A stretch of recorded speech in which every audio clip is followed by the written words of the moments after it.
Davison and the 7 Mile. You see the police car now trying to get out in front of it, and we'll see if they can block the intersection. Nope, peels off on a side street.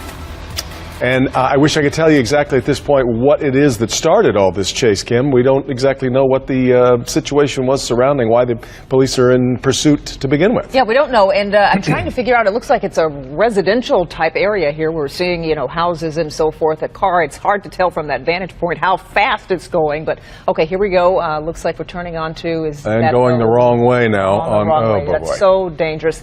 That's like Woodward. That's Woodward, yeah. Woodward in the wrong direction this time of day. Not good. You can see cars pulling off there on to the side. Fortunately, we've got traffic held up at a stoplight up there, and now moving off on the side. That's right at McNichols is where we're seeing there.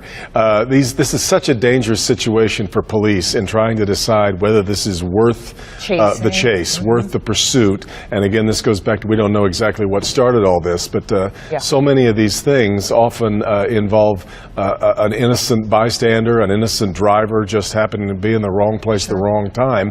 And this is part of the calculation that we hope police and we assume police are making right now. This time of day, 5 o'clock and 5:22 in the afternoon, people coming home from work, you know, maybe even not even paying attention to somebody driving the wrong way. Here he goes making another turn there. Police on his tail. Hopefully they can catch him and put a stop to it here pretty soon. Well, and these things never end well for the fleer.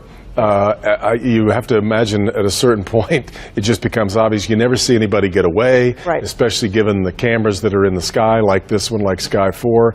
There's just no place to hide. Police will eventually end this chase, but in the meantime there's a lot of people who could come in contact with a pretty dangerous situation here. Yeah, it's just better just to pull over, but there he goes over railroad tracks, he or she, I'm assuming. Yeah. You know, gosh. Okay. Do we know where this is, guys? Yeah, I've kind of lost our bearings since we got off of Woodward there, and he's made a couple of turns since then. But again, in the area of Northwest Detroit, right where Woodward and we get the Lodge and McNichols all meet up in that area. If anything looks familiar.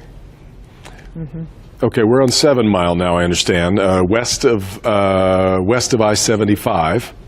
And, really close call there. Just about took out the front portion of that vehicle. We're at 7 Mile and Conant now, I understand. If you're familiar with the area, you're probably following right along. As we go under some trees. And now a canopy of trees to help sort of hide some of this from us. But again, this is just, we know where all of this is headed. Let's just hope that nobody needlessly gets hurt. And if you're just tuned, okay, this is northbound, coming up to 8 Mile now. Oh my goodness, you see cars. They're not paying us. And there we go. As we expected, it might unfortunately end that way. If you're just tuning in here, this is a police chase that we've been watching here for the past few minutes. That white minivan, police, guys. This is always a dangerous situation, too, with trying to approach the driver, trying to make someone may be hurt, but someone also may be very angry still inside. Yeah, so this is a really tricky thing for police to handle. We also need to keep an eye on the vehicle that was hit back in that intersection, make sure everybody's okay there.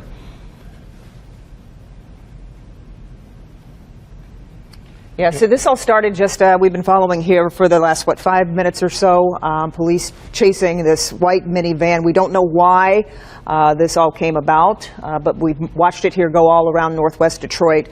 Started 7 Mile and Davidson area, and we are now, looks like we've got a guy on the ground now, they're telling us. So they've got him in custody. Oh, and there he is. There's somebody on the passenger side as well. Yeah, there may have been more than one person in the vehicle then. I think we've got 2 people down at the moment. And then hopefully, as I mentioned, that vehicle that was struck, there you can see the bottom of the legs and the shoes of the person who it looked like was the driver. But we did have that vehicle that was back there that was struck. In fact, you see some of the debris in the street behind them. But this really is, it's never turns out really difficult conundrum for the police. Letting people believe that they can just take off without, that they're not going to be chased is a dangerous message to send. But so often these end up in these kinds of really situations. really perilous situations for a lot of innocent people that Yeah. get caught up in the middle of this, because we probably watched a pursuit of 2 miles there in just the time that Exactly. we're 2 or 3 miles. And we saw him hit that other car. We don't know how the person is in that Yeah. car, Yeah. but we'll find that out and try to get to the bottom as to why they were chasing that car in the first place. But until then, we will take a break. We'll be right back.